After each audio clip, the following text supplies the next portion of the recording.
Bonjour, je suis en compagnie aujourd'hui de Stéphanie et de Kenny, tous deux préventeurs au sein du Bureau des conditions de travail et des relations sociales de la DASCO. Ils vont vous parler aujourd'hui du risque chimique dans le cadre de la crise sanitaire actuelle. Alors, crise sanitaire et risque chimique, quel est le rapport, Stéphanie? La crise sanitaire, elle est liée à l'apparition de cette Covid-19. C'est un virus et il a fallu s'adapter et donc mettre en place dans les écoles des nouveaux produits chimiques pour désinfecter les surfaces et les sols. Et donc ça se fait avec des produits virucides qui ont remplacé les anciens produits qu'on utilisait avant. Ces produits, comment on les utilise? Le BRM, le Bureau des ressources métiers de la DASCO, a mis en place des protocoles pour aider les agents à utiliser ces nouveaux produits. Comme celui-ci? Oui, c'est ça.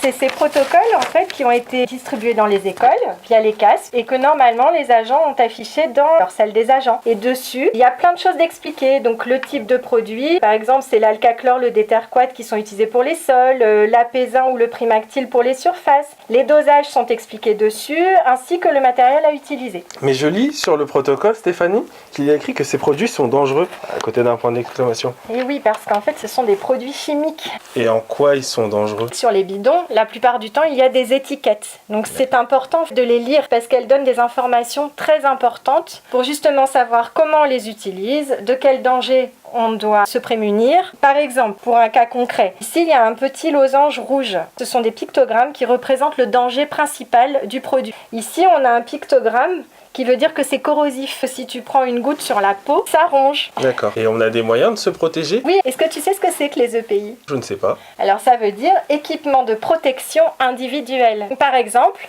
ta blouse te protège. Donc je suppose que mes gants aussi.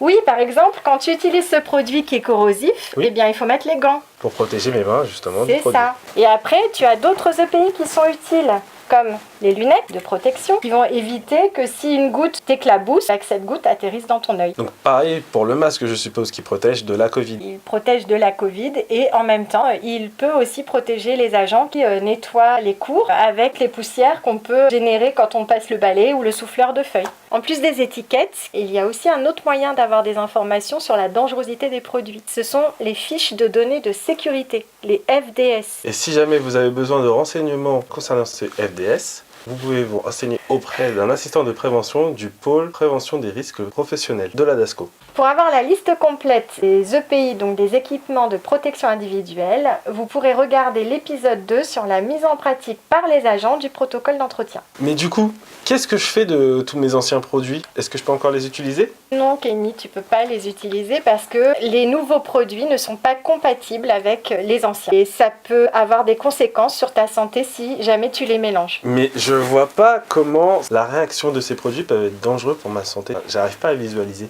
Eh bien, écoute, suis-moi, je vais te montrer ce qui peut se passer. D'accord. Donc là, mon lavabo était très entartré, donc j'ai décidé de mettre du détartrant dedans. C'est ce qu'il y a dans ma bouteille. Donc les anciens produits. Exactement. Par-dessus, je vais pulvériser le nouveau produit virucide, désinfectant, et tu vas voir la réaction qui va se produire. T'es prêt? Oui.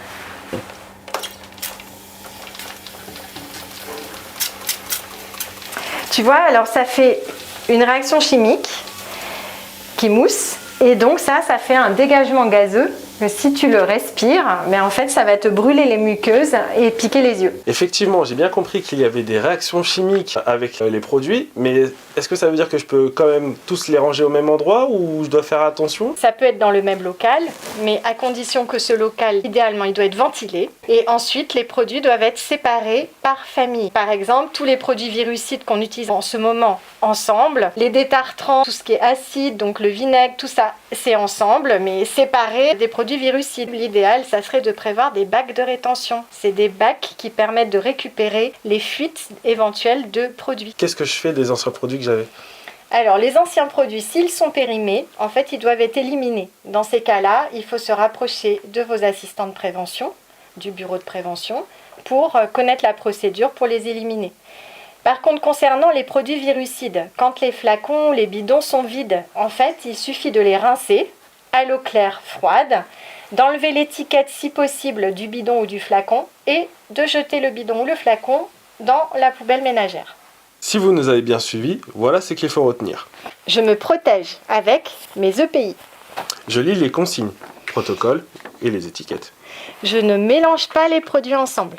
Je n'utilise que des contenants adaptés, non alimentaires et étiquetés. Et je fais attention au stockage des produits. Je vous invite dès à présent à regarder l'épisode 2 de la mise en pratique par les agents où sont listées les procédures en cas d'accident. Merci à tous les deux, à bientôt et surtout n'hésitez pas à nous suivre sur la chaîne de la DASCO.